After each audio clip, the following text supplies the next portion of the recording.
I walked onto my own property and found a demolition crew ripping my mansion apart. And the HOA president standing there, smiling, clipboard in hand, telling me I'd abandoned it. The smell of diesel exhaust, the screech of metal on wood, my 100-year-old oak staircase, the one I'd spent weeks planning to restore, in splinters on the lawn. 6 months ago, I bought this place for $127,000 at auction. Thornhill Manor, a 1920s lakefront dream on Lake Matthias, upstate New York. 6 bedrooms, 2 acres, 200 feet of private water. Sure, it was a wreck, but I'm Marcus Jennings, 20 years Navy Seabees. I've rebuilt bridges in war zones, left for a 3-month Alaska job, came home to this. The woman with the clipboard, Darlene Van Camp, real estate agent, HOA president, professional thief apparently. Would you have called the cops or done what I did? Comment below.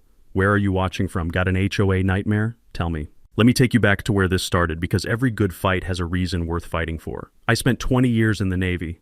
Seabees, construction battalion. We built airstrips in the middle of nowhere, bridges under fire, barracks in 120-degree heat. Good work. Honest work.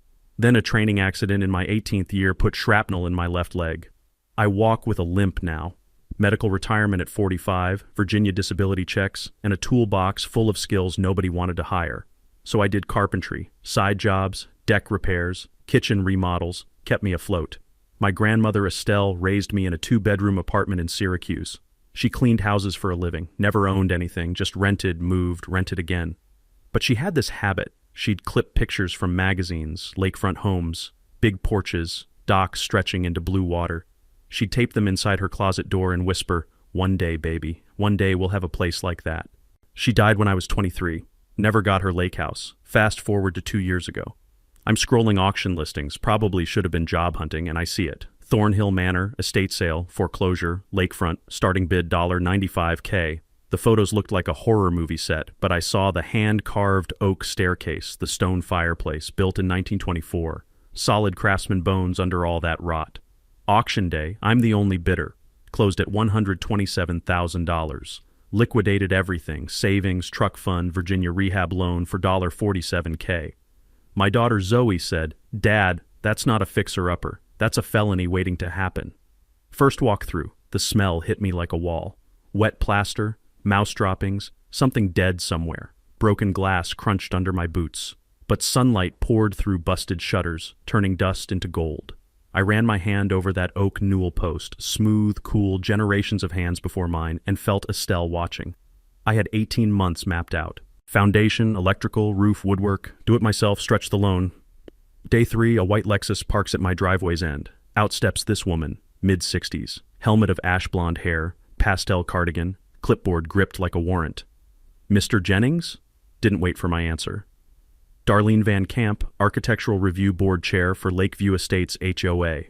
Thornhill violates 17 codes and 4 covenants. 30 days to submit plans for approval. I blinked. "Ma'am, I'm not in an HOA. Deed says no covenants." Her smile was all teeth, no warmth. "Oh, sweetheart, the plat map was amended in 2003. You bought in whether you knew it or not. There's nothing on my... Your title company missed it, not my problem." She clicked back to her Lexus, wouldn't step onto the gravel, like poverty was contagious, and left. I Googled her that night. Real estate agent, planning commission vice chair, widow of County Judge Van Camp, she mentioned him constantly later, owned 3 lake rentals. Ran Van Camp and Associates brokerage. 2 weeks later, I submitted 40 pages, architect drawings, engineer stamps, every spec. Rejection in 72 hours. Materials not in keeping with neighborhood character. I appealed. The ARB hearing was 10 minutes in a room reeking of burnt coffee and floral air freshener. Darlene sat at the head. Her buddy Ron, retired dentist, pasty guy, sat beside her. Darlene mispronounced my name 3 times. "Mr. Jenkins." Ron leaned in. "You sure you can handle a project this scope, given your situation?" Glanced at my leg brace. "Darlene, syrup sweet. We just want what's best for the community. Maybe a smaller property would suit you better?" I kept my face neutral. "I'll resubmit with adjustments." Walking out, I heard Ron mutter, "Good luck with that." That's when I knew. This wasn't about codes. She wanted me gone. Week 4. I hired a structural crew, 3 guys, good rates, to shore up the sagging north wall. Winter was 4 months out. If that wall went, the whole second floor could collapse. Day 2 of work, a county inspector pulls up. "Jerry, 50s, gut hanging over his belt, clipboard permanently glued to his hand. Work stop order. He slapped a red tag on my front door like he was serving a warrant. I wiped sawdust off my hands. What's the problem? Building permits incomplete. Foundation surveys off by 18 inches. Need an amended permit before you continue. Off by 18 inches according to who? Jerry shrugged. County records, you'll need a new survey. 6 to 8 weeks processing. All work ceases immediately. Walked back to his truck, boots crunching gravel loud enough to wake the dead. Didn't even look back. I called the survey company that afternoon. They pulled their file. Mr. Jennings, our measurements were accurate to the inch. We stake our license on it. Then who told the county it was wrong? Long pause. Permit review committee flagged it. There's a vice chair signature on the hold order. Didn't need 3 guesses. My contractor Lyle called that night. Good man, father of 4, voice tight with guilt. Marcus, I can't keep my crew idle 2 months. I got mortgage, truck payments. I'm sorry, brother. I know. No hard feelings. I sat alone in Thornhill that evening on the grand staircase. Only piece of furniture in the whole place. The half-braced wall gaped open to November wind. Outside, the lake lapped against the dock. Used to sound peaceful. Now it sounded like mocking laughter. My phone buzzed. Zoe texting. Dad, you okay? I typed back. Yeah, just tired. Didn't tell her I'd been staring at that wall for an hour thinking maybe she was right. Maybe this was a teardown. Maybe I should cut my losses, sell to some developer, take the L. Then I looked down. My hand was resting on that oak newel post. Smooth, cool. 100 years of other hands. I thought about Estelle in that cramped apartment taping magazine pictures inside her closet. One day, baby, screw that. I wasn't done. Next morning, I drove to the county clerk's office. Basement archives. The kind of place that smells like old paper and government neglect. Fluorescent lights buzzing like dying wasps overhead. I pulled every plat map, every zoning amendment, every HOA document from 1990 to present. Microfiche machines humming, pages scrolling until my eyes burned. 3 nights, gas station coffee that tasted like asphalt, and then I found it. That 2003 amendment Darlene kept waving around, the one that supposedly tied Thornhill to the HOA, never ratified by county legislature, just town council. I remembered something from a construction law class the Navy made me take. Town councils can't impose deed restrictions on existing properties without higher approval. It's selective enforcement, spot zoning they call it, illegal as hell in New York. And Darlene's signature was right there on the petition. Her late husband the judge, Ron the dentist, 2 other board cronies. All 5 owned lots next to Thornhill. I cross-checked property records. After that amendment passed, their values jumped 30%. They'd rigged the game to squeeze out Thornhill's original owners. I scanned 18 pages, drafted a 6-page memo at 2 a.m. with shaking hands and my 4th cup of burnt rubber coffee. Emailed the full town council, copied Beth Ramirez at the local paper, copied the state attorney general's HOA fraud hotline. Subject, illegal covenant enforcement and abusive process, Thornhill Manor. Hit send at 11:47 p.m. Tuesday. I'm no lawyer, can barely spell affidavit, but Fury and Google make one hell of a legal team. By Thursday, town council scheduled an emergency session. Translation, panic mode. Darlene called Friday afternoon. I stared at her name on my screen, almost let it go to voicemail. Marcus, first names now. Her voice dripping fake warmth like poisoned honey. I think there's been a misunderstanding. Let's have coffee, work this out like neighbors. I stood in Thornhill's skeleton, looking at exposed studs, the tarp snapping in the wind over that half-finished wall. I'll take my coffee at the next council meeting, Darlene. Public comment period. Silence. Then I heard it. Her nails, sharp little clicks against her phone, a tight breath. You're making a mistake. Probably not my first. Definitely won't be my last. I hung up. That night I installed 4 security cameras, every angle covered, cloud backup. If she wanted war, I'd document every battle. The council meeting was 2 weeks out. Plenty of time for her to escalate. And, oh, she did. Week 7. I showed up to the monthly HOA meeting, open to the public technically, ready to present my findings about that illegal plat map. I had printouts. I had my laptop with scanned documents. I even wore a button-down shirt instead of my usual Carhartt. Figured I'd look respectable, professional, harder to dismiss. I walked into that meeting room at the community center and knew immediately I'd been outplayed. Darlene had beaten me there by 2 hours. Every single seat had a glossy flyer on it, full color, professional print job. Must have cost her $500 easy. Guess that's what panic buys you. Header in bold red. Safety concerns at Thornhill Manor. One resident's reckless renovation endangers us all. I picked one up. My hands didn't shake. That's Navy training. You don't react until you've assessed the situation. But inside, I was furious. The flyer claimed my unsecured construction site was attracting trespassers, teenagers drinking by the lake, leaving trash. Said debris from my work was washing into the water, creating environmental hazards. Accused me of doing unlicensed electrical work that could spark a fire and threaten neighboring homes. Every single word was a lie, but it was printed on heavy cardstock with charts and bullet points, so it looked true. Darlene sat at the head table, hands folded, that pearl necklace gleaming under the fluorescent lights. She smiled at me, not a friendly smile, the smile of someone holding a royal flush. I sat in the back row, didn't say a word, just listened. 3 neighbors testified, all of them ARB members or relatives thereof. First up was Phyllis, 70s, Darlene's bridge partner, floral dress, and enough perfume to gas a small room. My property value has dropped $40,000 since that man moved in. $40,000. My realtor confirmed it. She wouldn't look at me. Second was Ron the dentist. I've personally witnessed unsecured materials, lumber piles, exposed wiring. It's a lawsuit waiting to happen. Third was some guy I'd never seen. Turned out to be Ron's cousin, lived 3 streets over. My kids used to play by that lake. Now I won't let them near it. Who knows what's in the water? The room nodded along. People I'd never met, never wronged, all agreeing I was some kind of reckless menace. One woman in the 3rd row glanced at me, then quickly looked away. Then Darlene stood, cleared her throat. The room went silent.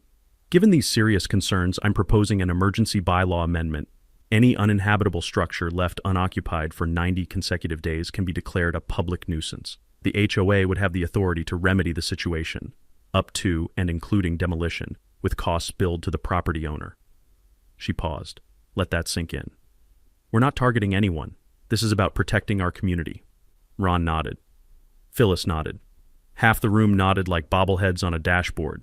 When public comment finally opened, I didn't stand up and yell, didn't slam my fist on a table. I walked to the front calmly, pulled out my phone, and connected it to the projector, borrowed from the VFW hall that morning. Before you vote, I said, voice level, you should see this. First image, time-stamped security footage from my cameras. 11:14 p.m., 3 nights prior. Ron, yes, that Ron, pulling up to my dock in his pickup, dumping a hefty bag of empty Bud Light cans onto the grass, then driving off. You could see his license plate clear as day. The room went dead silent. Phyllis's mouth opened. Ron turned the color of old oatmeal. Second image. Water quality test results from an independent lab dated 1 week ago. 0 pollutants detected near Thornhill's shoreline. Then a second report. Elevated bacteria levels near, and I read the address aloud. 346 Lakeshore Drive. That's one of your rental properties, Darlene. Leaking septic tank. Cost me $220 to test. Worth every penny. Third, a printout from my lawyer buddy at the VA. Rick had looked at Darlene's proposed bylaw and laughed so hard he nearly spilled his coffee. Turns out passing a rule specifically to punish someone who already bought property, that's what lawyers call retroactive application, basically illegal in every state with functioning courts. Plus, I'd been paying property taxes and insurance every month since closing. Legally, that's maintaining occupancy. Her bylaw was theater. I looked straight at Darlene. Mrs. Van Camp, I don't know if you're trying to steal my home or if you just can't stomach the idea of someone like me, a guy with a limp and a VA check, owning a piece of this lake. Either way, I'm not going anywhere. And if that bylaw passes, I'll see you in court. Fraud and selective enforcement don't tend to play well there. Silence. Not a cough. Not a shuffle. Then Beth Ramirez, the newspaper editor, sitting in the press section, started clapping. Slow, deliberate. 3 other people joined in. Darlene's face went from pale to crimson in about 2 seconds. She stood, grabbed her folder, and walked out without adjourning the meeting. Just left. Ron had to scramble for the gavel and bang it twice. Meeting tabled, pending legal review. I walked out into the parking lot. Cold November air, smell of wet leaves and gasoline from the mowers stored behind the building. My hands were shaking now, adrenaline finally catching up. Next morning, I found a dead raccoon on my front porch. Stiff, eyes clouded. Someone's idea of intimidation, I guess. I stood there holding my coffee, staring at it, and genuinely wondered what kind of person thinks a dead animal is a power move. Called animal control, had it removed in 20 minutes, added another camera aimed at the porch. Darlene wanted to play stupid games. Fine. I had unlimited storage space and a growing evidence folder. Week 10. Darlene changed tactics. Since the HOA route had blown up in her face, she went back to what she knew best, weaponizing her planning commission connections. Monday morning, 8 a.m. sharp, a code enforcement officer showed up. Clipboard, reflective vest, took photos of my property from 17 different angles like he was documenting a crime scene. Wrote me up for overgrown vegetation creating fire hazard. The vegetation in question, native wildflowers I was intentionally preserving. I'd even gotten it certified as wildlife habitat through the state conservation program, had the paperwork and everything. Didn't matter. Violation issued. $500 per day if not corrected within 10 days. Tuesday, health inspector. Found an open foundation violation. The open foundation was a crawl space vent, standard ventilation, required by code in every house built after 1950. Still got written up, another $500 per day. Wednesday, fire marshal. Cited me for unsecured hazardous chemicals. My paint cans, stored in a locked metal cabinet per OSHA regulations, labels facing out, lids tight. I showed him my Navy Seabees certification. I'd handled actual explosives in combat zones, but he just shrugged and wrote the ticket. $500 per day. 3 violations. 10 days to fix problems that weren't problems. Total potential fines, $15,000. I sat at my folding table that night in the pop-up camper. No running water in Thornhill yet, no heat, just me and a space heater that barely worked. November cold crept through the canvas walls. My bad knee throbbed in the damp. I spread those citations out like a losing hand at cards and did the math. 15 grand would wipe out what was left of my renovation budget. I'd have to stop work entirely, sell at a loss, prove Darlene right.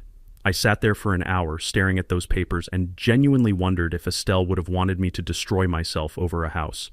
Maybe the smart move was surrender. Then my phone rang. Lyle, my old contractor, the one who'd had to bail months ago. Marcus, I heard what she's doing. It's garbage, man. Look, I can't do full-time, but weekends, I'm yours, free labor. You just cover materials. I couldn't speak for a second. Lyle, you got 4 kids, mortgage. I can't ask you to... You're not asking, I'm offering. My kids need to see that sometimes you stand up to bullies instead of just talking about it. Let me help. My throat went tight. 20 years in the military, I'd had brothers in arms. Hadn't expected to find one here. Yeah, okay, thank you. 10 minutes later, Elena called. My neighbor 2 lots over, the one who never joined Darlene's HOA cult. Marcus, I saw who dumped that raccoon. Ron's brother-in-law. I got his plate number. I'll sign an affidavit if you need it. Elena, you know she'll come after you next. She laughed. Sharp. Bitter. Honey, she's been trying to cite me for unapproved mailbox color for 3 years. I'm used to it. Besides, my daughter's watching. I'm not teaching her to look away. That's 2, I thought. 2 people willing to stick their necks out. Third call came that evening. Beth from the newspaper. I've been digging into Darlene's past. Found 3 prior HOA disputes. All settled out of court. All with NDAs. Can't print specifics, but the pattern's obvious. She's a repeat offender. Can you run with that? Not yet. But keep feeding me facts. I'll build the case. I hung up and sat there in the dark camper, space heater humming, and realized something. I wasn't alone anymore. That changed the math entirely. Week 11. Then Darlene filed a lien against Thornhill, claimed I owed 6 months of HOA dues, $200 per month plus $800 in late fees, $1,200 total. The lien hit public record Friday afternoon. Monday morning, my bank sent a letter. Title cloud detected. Resolve immediately or loan may be called. That was the gut punch. A lien tanks your credit, spooks lenders, kills renovations dead. Darlene knew exactly what she was doing. She was trying to financially strangle me. I called Rick, my VA attorney buddy, told him everything. Long silence on his end, then a low whistle. Marcus? Filing a knowingly false lien in New York? That's a misdemeanor. Plus, it opens her to civil damages, triple the lien amount. She just committed a crime in writing and signed her name to it. How fast can we move? 48 hours. Watch this. Rick sent a demand letter that afternoon. Certified mail, legal letterhead, the works. Withdraw the lien in 48 hours or face criminal referral and a $3,600 counterclaim. Darlene's expensive Albany attorney called Rick Tuesday morning. They spoke for 11 minutes. Wednesday, the lien vanished. No apology, no explanation. Just gone. But Beth ran the story anyway. Page 3.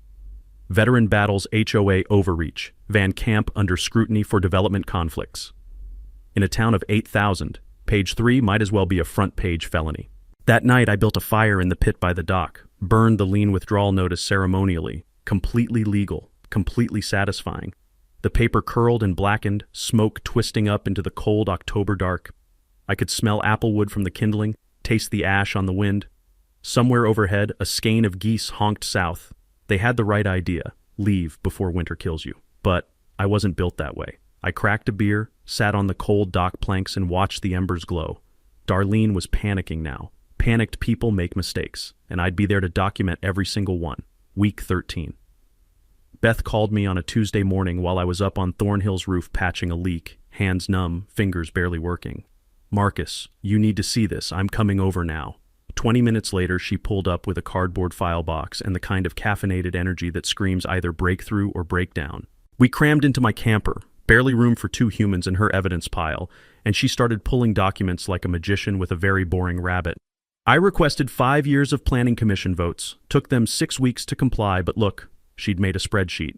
Darlene's votes on one side, development projects on the other, 7 controversial lakefront builds, all 7 approved by Darlene. All 7 were Van Camp and Associates clients. Average commission, 22 grand each. I whistled low. That's a pattern. That's a career. But wait, there's more. She pulled out a brittle photocopy. Property records 2019. Thornhill Manor pre-foreclosure. Edward Collier, the original owner, was in a nursing home. His daughter Claire was trying to manage the sale from Oregon. Stapled to the back, a notice of interest, filed by Darlene Van Camp. Offer, $95,000. My stomach dropped. She tried to buy Thornhill, lowball offer. Claire rejected it. 6 months later, it went to auction. Darlene probably thought she'd coast in, grab it for pennies, flip it to a developer for 300 grand. Beth's grin was sharp. "Then you showed up and ruined her retirement plan. How'd you find the daughter?" Reporters never reveal sources, but Claire kept emails. "Read this." She handed me her phone. Email from April 2019. Darlene's business account to Claire Collier. Subject, final offer. 3 sentences. "Miss Collier, I urge you to reconsider my offer of $95,000. If you refuse, I will ensure the property is condemned as uninhabitable. The town will seize it via eminent domain, and you will receive nothing. This is your last opportunity to walk away whole." I read it once, twice. My vision tunneled. She threatened to destroy someone's inheritance if they didn't sell to her. Extortion in writing, using her planning commission position as a weapon. Claire's been carrying this for 5 years, thinking nobody would believe her against a judge's widow. I handed the phone back. My voice came out flat. "What happens now?" "Forwarded to the DA and Attorney General this morning. Rick has copies. This isn't HOA drama anymore, Marcus. This is felony abuse of office. Criminal extortion. She weaponized her public position for private profit." I leaned back against the camper's thin wall. The space heater rattled like it was trying to shake itself apart. Outside, the lake churned gray and angry. "How many others, you think?" "More than we'll ever know, but that email's a smoking gun." Beth packed up her files. "DA's opening an investigation. Albany News Station wants to run it tonight." 6 p.m., I watched on my phone. Young reporter outside Darlene's office knocking. She opened the door, saw the camera, slammed it hard enough to rattle the frame. "Mrs. Van Camp, did you threaten eminent domain to force a property sale?" Her voice through the door, shaking. "No comment. Leave me alone." 18 seconds of footage. By midnight, 18,000 Facebook views. Comments exploded. A contractor said she'd blocked his permits until he hired her nephew. A retired teacher claimed Darlene threatened violations when she wouldn't list with Van Camp and Associates. The town was excavating decades of buried grudges. I sat on the dock that night, breath pluming white in the cold, and thought about Edward Collier, about his daughter getting that threatening email, about every person Darlene had crushed, who didn't have cameras or lawyers or a newspaper editor in their corner. She'd built an empire on fear. Now the foundation was cracking. My phone buzzed. Text from Rick. "DA wants to meet. Thursday, 10 a.m. Bring everything." I texted back. "Everything? Might need a truck." His reply, "Bring the truck." I smiled in the dark. Darlene had spent months trying to bury me. Time to return the favor. Thursday morning, VFW Hall, 9 a.m. I showed up with 2 file boxes, a laptop, and every receipt I'd saved since buying Thornhill. Rick was already there. My attorney buddy, 50-something, perpetually rumpled suit, sharp as a tack. Beth arrived with a thermos of coffee strong enough to dissolve spoons. Lyle brought blueprints. We spread everything across the bar like we were planning a bank heist, except legal and significantly less profitable. "All right," Rick said, cracking his knuckles. "Darlene's wounded but not dead. DA's investigation takes months. We need 3 simultaneous attacks. He grabbed a cocktail napkin. I'm dead serious, an actual bar napkin, and drew 3 arrows pointing at a stick figure labeled DVM. 1. Legal offense, civil suit for harassment, abusive process, slander, 50 grand in damages. Even if we settle for 20, it bleeds her legal budget and keeps her on defense. 2. Public pressure. Beth, you're our war correspondent. Weekly updates. Every dirty move Darlene makes, we document and publish. Make her name poison in this town. Beth was already typing. Calling it the Thornhill Chronicles. Got a videographer buddy who'll shoot for free. 3. Finish the house. Fast. Best revenge is proving she failed. Turn Thornhill from derelict eyesore into the crown jewel of the lake. Lyle tapped the blueprints. Foundation solid. Electrical next. My brother-in-law Troy, licensed electrician, ex-army, he'll work at cost. Then roof and siding before first snow. I stared at Rick's napkin masterpiece. 3 arrows. 1 crude stick figure enemy. It looked like a 3rd grader's art project. It was beautiful. How do I explain this to normal people? I asked. Rick leaned back. Abusive process is easy. Imagine your neighbor keeps calling the cops on you for noise violations, but really he just hates your dog. The law says you can't weaponize the system for personal grudges. That's Darlene. She used building codes, liens, inspections, all as harassment tools because she wanted your land. I'm quoting you word for word, Beth said. Good. That's why they pay me in VFW coffee and gratitude. We worked through lunch, drafted the complaint, outlined Beth's editorial schedule, mapped renovation milestones. By 2 p.m. we had a war plan. By Saturday morning we were swinging hammers. Troy showed up at 7 a.m. with 3 apprentices and enough electrical wire to power a small town. I worked beside them, pulling cable, drilling junction boxes, learning on the fly. Troy was patient, good teacher. You did construction in the Navy? Seabees, mostly demolition and framing, not much on wiring. Same concept. Electricity flows like water. Just don't cross the streams or you'll blow something up.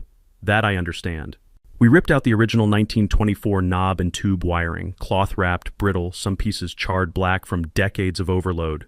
Troy held up a particularly crispy strand for Zoe's camera.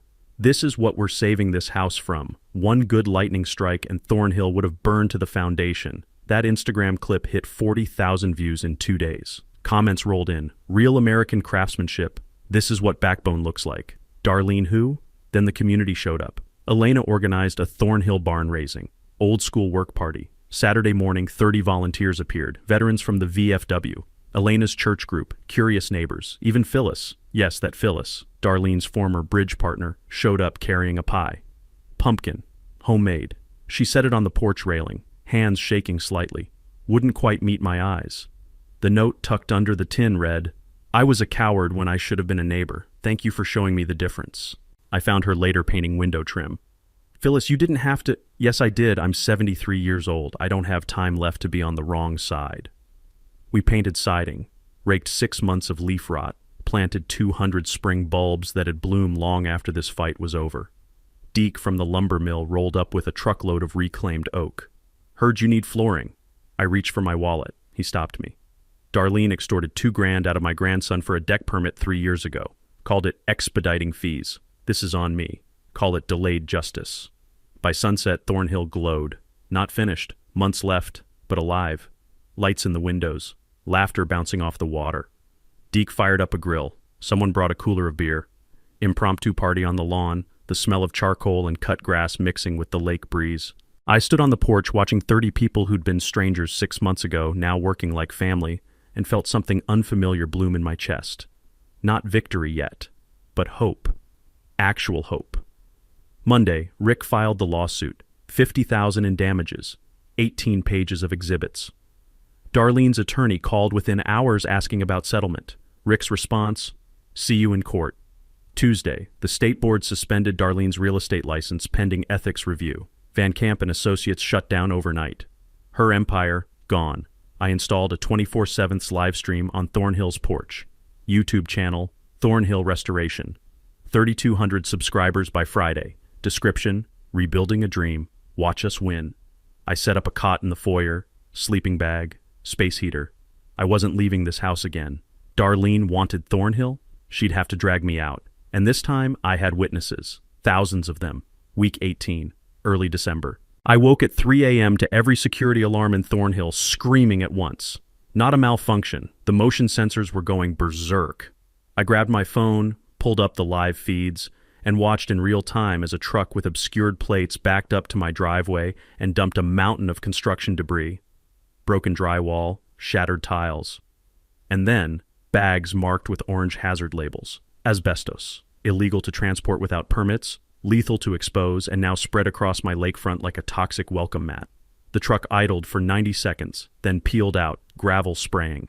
My final county inspection was in 5 hours. Someone had just tried to get me arrested. I didn't panic. Navy training. Assess before you react. I threw on a coat, grabbed a flashlight, and walked outside into air so cold it burned my lungs. The debris pile was massive, 2 tons easy. I started documenting everything with my phone. Photos from every angle, video walkthroughs, close-ups of those asbestos bags with their warning labels clear as day. The smell hit me then.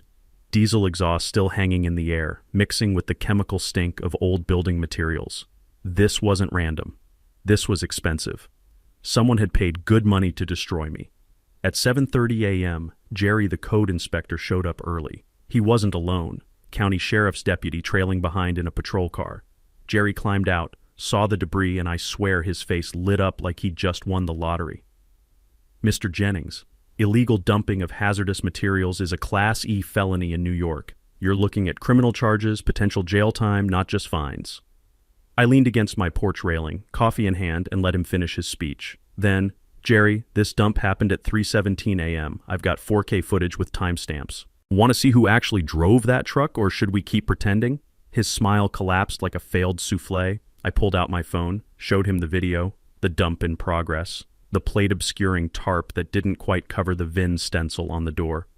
That truck's registered to a landscaping company, owned by Ron's brother-in-law. You know Ron, RB member, Darlene's poker buddy. Should I show this to the deputy, or are we done here? Deputy Greg walked over.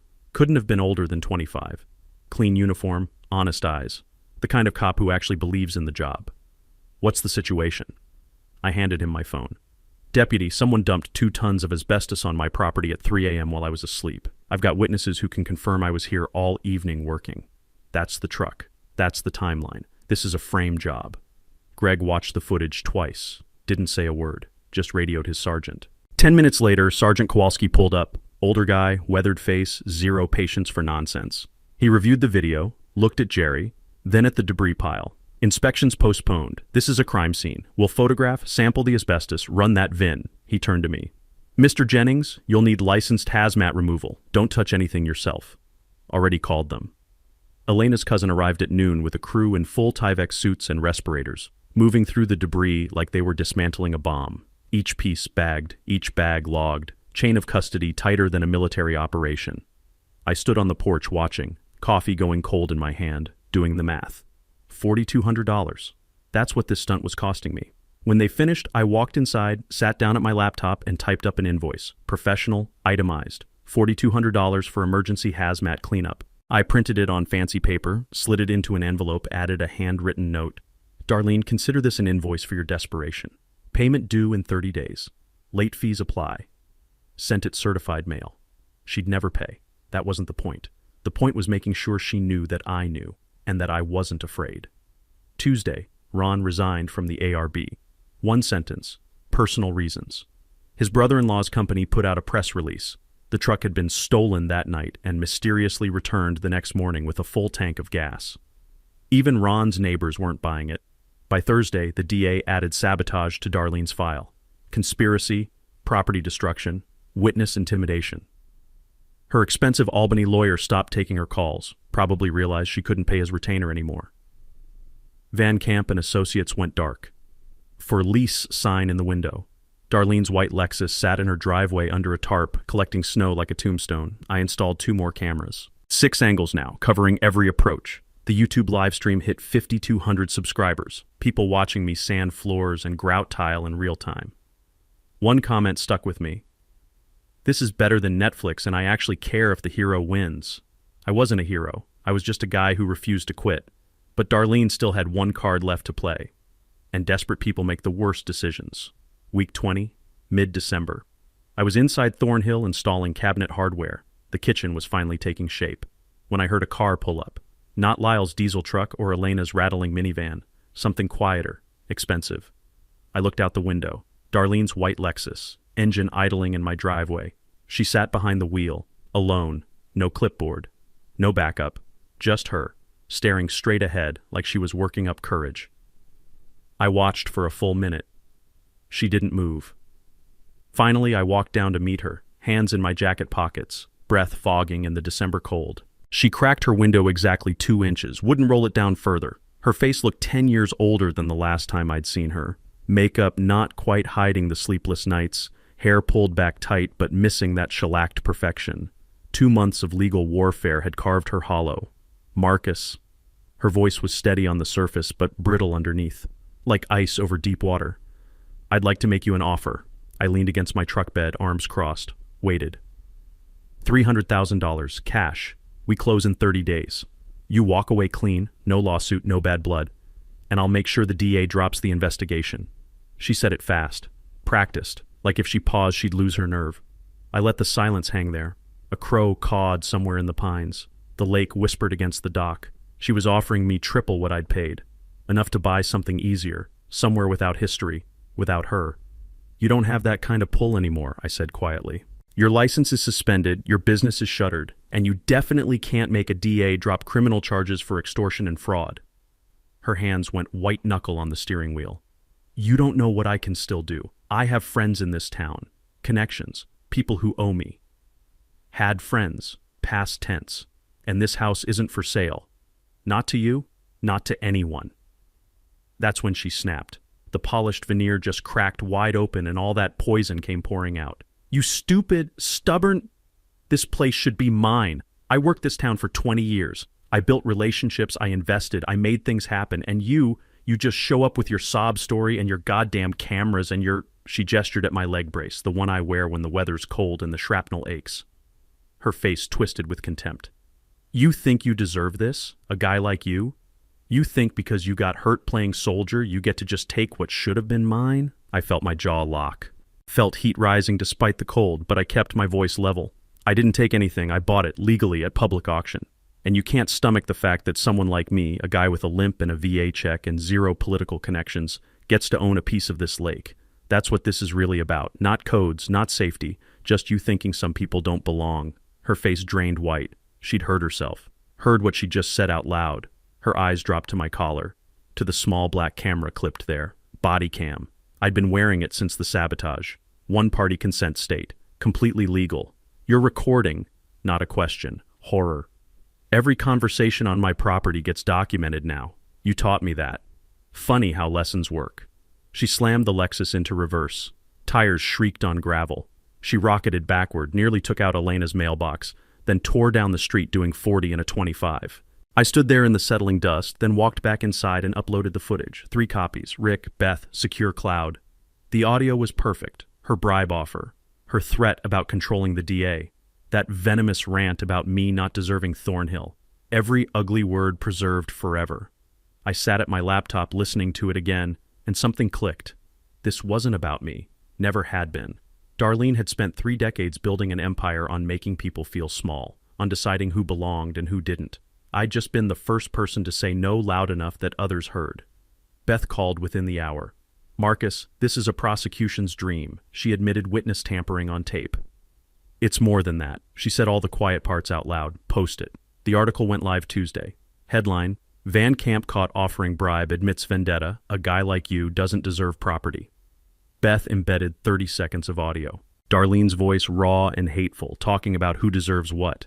The comments section became a confessional, a retired teacher. Darlene blocked her principal promotion for refusing campaign donations. A contractor, she demanded 10% kickbacks on every job, called them consulting fees. A widow. Darlene tried to force a sale 6 months after her husband died, claimed the property was too much house for a woman alone.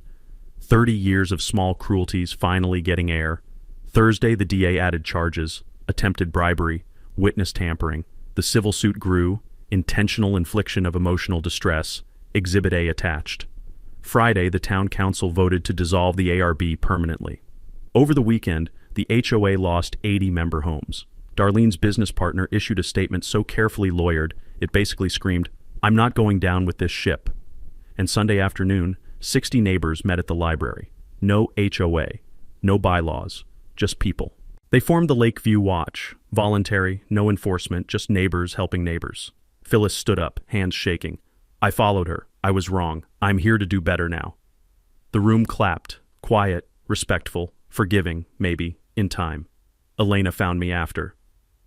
The DA scheduled a public hearing, January 9th. Community impact statements before arraignment. You speaking? I nodded. Yeah, I'm speaking. Good, we all are.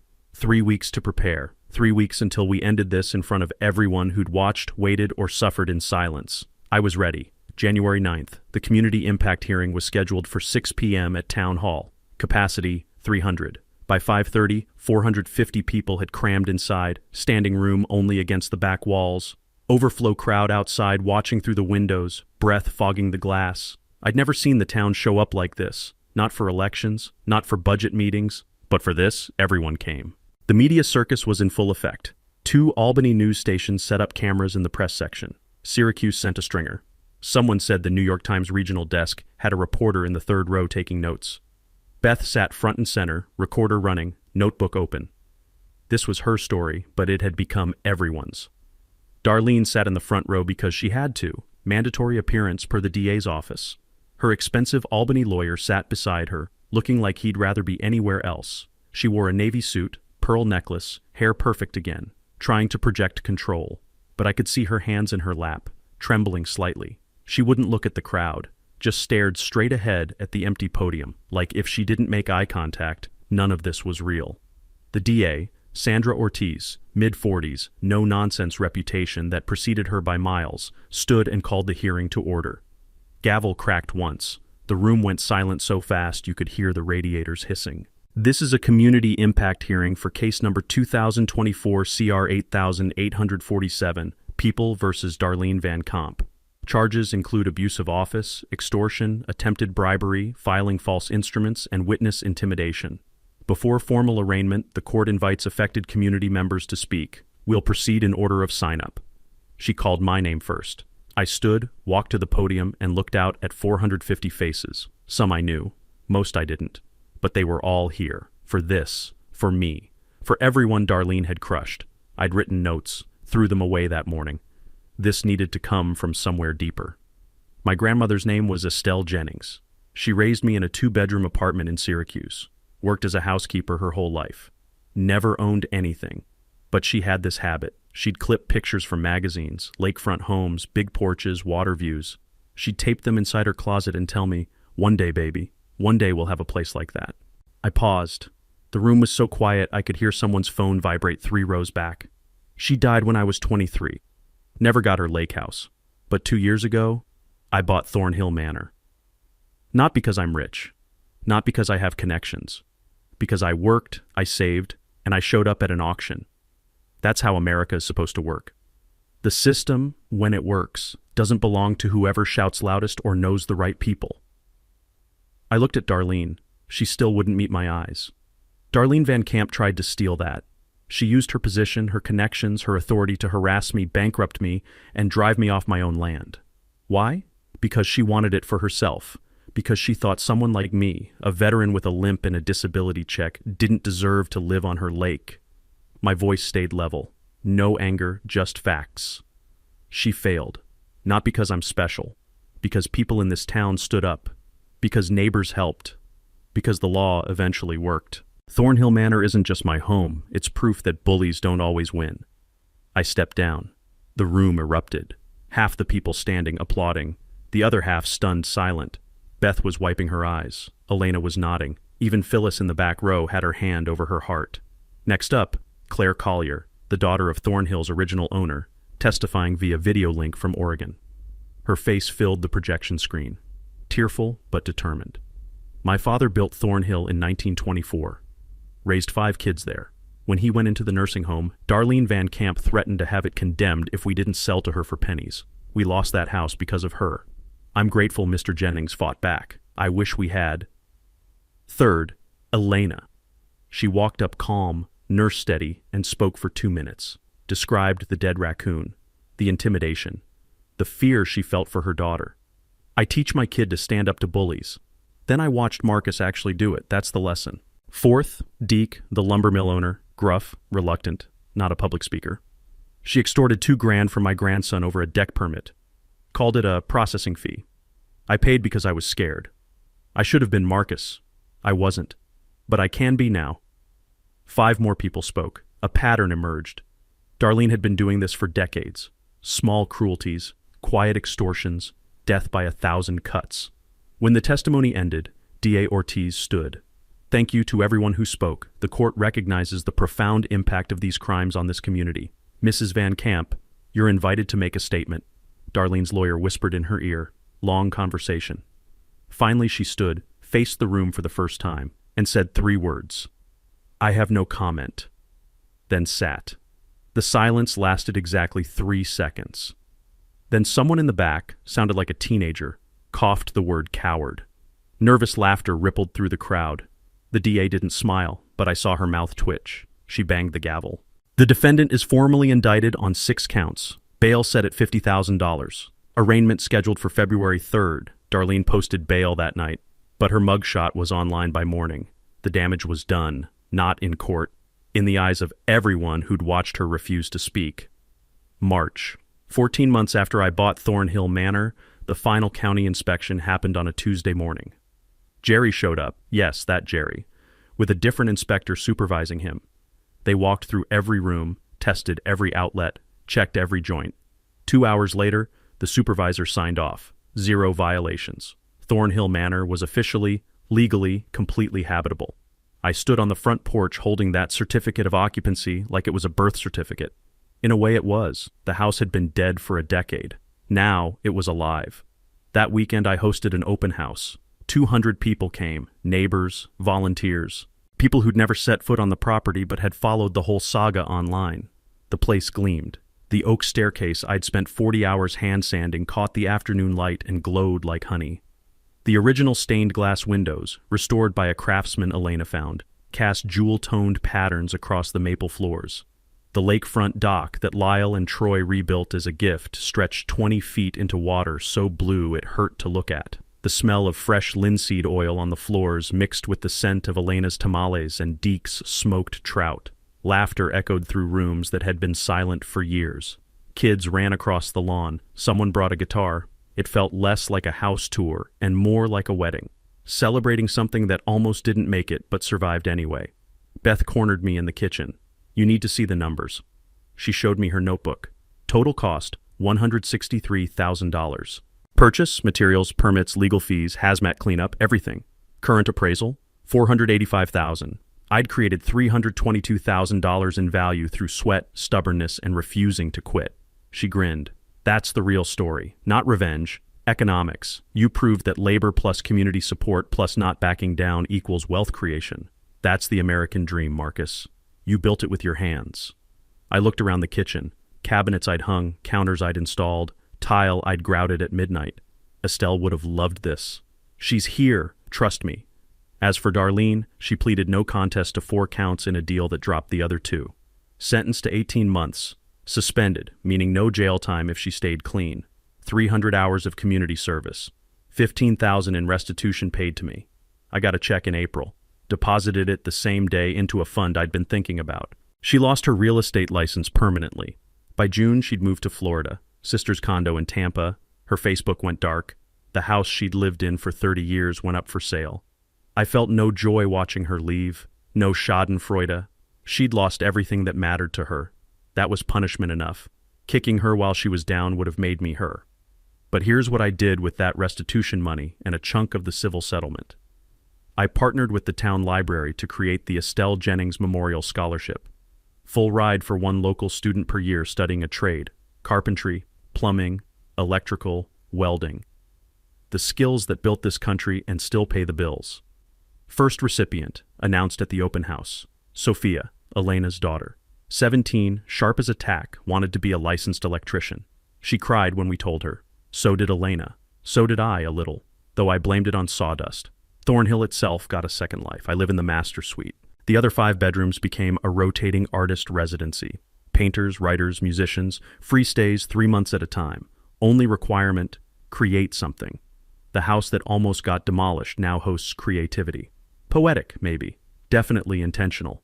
Every quarter I host lakefront forums, open community meetings, no HOA, no bylaws, just neighbors talking about what matters, fixing the boat launch, organizing lake cleanups.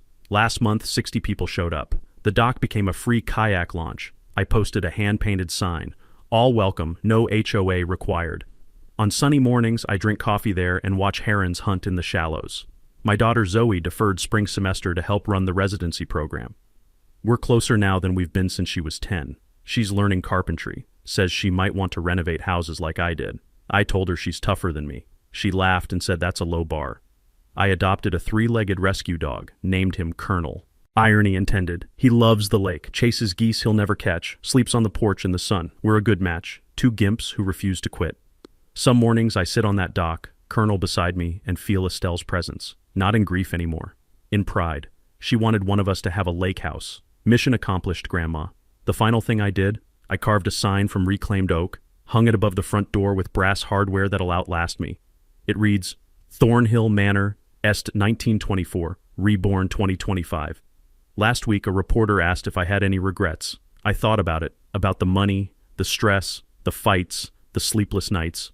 No, I said, I'd do it all again. Some things are worth fighting for. She asked what's next. I smiled. There's a developer trying to condemn an entire street 2 towns over. Eminent domain abuse. The neighbors asked for help. Figured I'd share what I learned. She laughed. You're not done fighting. Ma'am, I'm just getting started. So here's my question for you. What's the worst thing an HOA or petty bureaucrat has ever done to you? Drop your story in the comments. Wildest one gets featured next week. And if you want to see how ordinary people beat corrupt systems, hit that subscribe button. We've got more fights to win. Thanks for watching. This is Marcus Jennings, signing off from Thornhill Manor. Proof that they can try to bury you, but they didn't know you were a seed.